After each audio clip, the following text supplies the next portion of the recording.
morning ka, Dansky. Morning. Yes! Yun.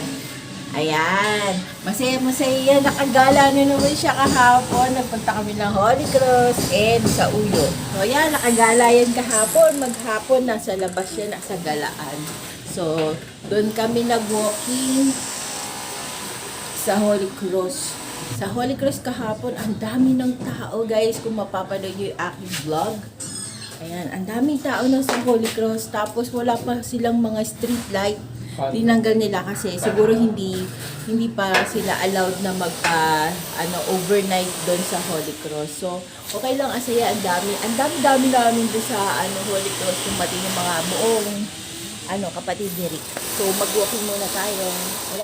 Mag-walking na tayo, guys. Mahangin. Fairness. Ayan, mainit na pero mahangin pa rin. Malakas yung hangin. So, wala na tayong mga kasabay na nag-walking ngayon kasi medyo late na. So, tayo na lang. Wala na chismos. Kaya, wala na tayong kasabay. Tayo na lang yun. So, yan. Hanggang hindi na namin isasagad kasi masyadong mainit na.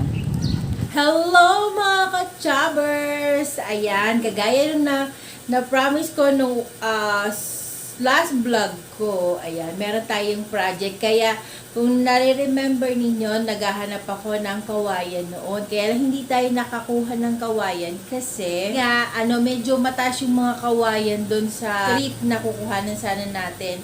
At hindi rin tayo makakapasok sa loob ng kura nila. So, kaya, ang ginawa ko, nag-improvise ako. Ayan, ito yung dahilan kung bakit tayo kukuha ng kawayan. Ayan, gagawin natin siyang puno. Ayan. Meron siyang mga alambre sa taas. Ayan. So, ayan. Lalagyan natin siya ng mga bulaklak. Meron na akong mga bulaklak na nagawa. Ayan. Pakita ko sa inyo yung mga bulaklak na ginawa ko. Ayan. Ito yung mga bulaklak, oh. O, diba? Ang ganda. So, napanood ko lang ito sa YouTube. Ayan. Marami na tayong mga bulaklak na nagawa. Ayan. Isang box na yung mga nagawa natin na mga bulaklak na ilalagay natin doon sa ating mini tree. Tapos meron din akong nabili na online. Ito yung lighting natin, yung gagamitin nating light. So papakita ko sa inyo kung paano ko siya gagawin and kung paano natin siya paiilawin. Siguro gagawa pa ako ng mga ibang bulaklak para mailagay natin doon sa ating tree. So, ayan. Samahan nyo ako. Ilagay na natin itong mga bulaklak na ito. And then, kung kulang pa, gagawa pa tayo ng iba pang bulaklak. So, tara. Arrange na natin. Let's go!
So, ayan. Ayan pa lang yung ating nagagawa ngayon. Ayan, ayan, ayan. So, hindi pa tayo tapos kasi kinulang tayo ng mga bulaklak. Ayan, gagawa pa tayo ng maraming bulaklak. So, ayan yung idea. O, diba? Parang ano talaga siya. Cherry blossom tree. Ayan. Ito yung ating base. Ayan. So, itong part na to, hindi pa siya tapos. So, tatapusin natin siya. Gagawa muna tayo ng maraming bulaklak. Yan. Pakita ko sa inyo pag tapos na siya.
Hello! I'm back! Ayan, ating nang iilawan.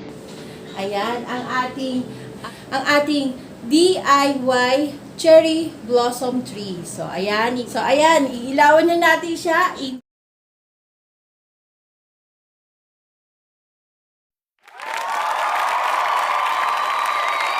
Do-it-yourself cherry blossom. Ayan. Oh, di ba? Ang ganda.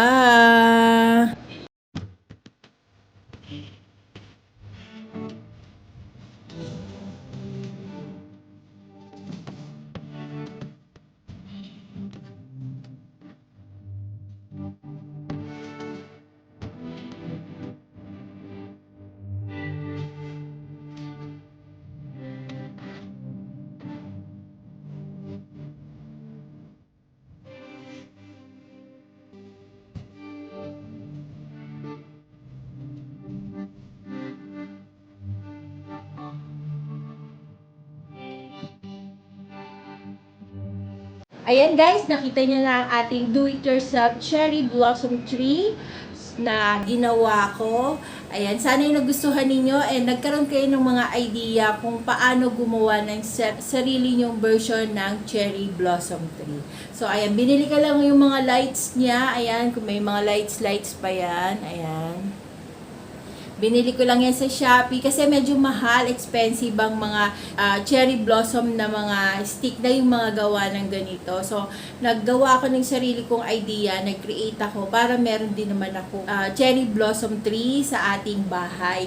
Kasi hindi ako magagawa ng Christmas tree this year. So, ito yung ating magiging Christmas tree. So, ayan, meron din kasi akong base na hindi ko ginagamit na. So, ginawa ko siyang pagtatayuan nitong ating puno. Ayan, may mga gamit tayo sa bahay na po pwede nating gamitin na pandecor sa bahay na ini-ignore lang natin. So, gawin nating maging creative tayo and maging creative tayo para magkaroon tayo ng sarili nating mga home decoration. Ayan. So, sana ay nag-enjoy kayo sa aking vlog at sa aking do-it-yourself cherry blossom tree. Ayan. And kung hindi ka pa nakaka-subscribe sa aking YouTube channel, please do subscribe to my YouTube channel and hit the bell notification para lagi kayong updated once na meron akong bagong upload. Ayan. So, end na natin ang ating vlog. Hanggang dito na lang. See you on my next vlog. Bye!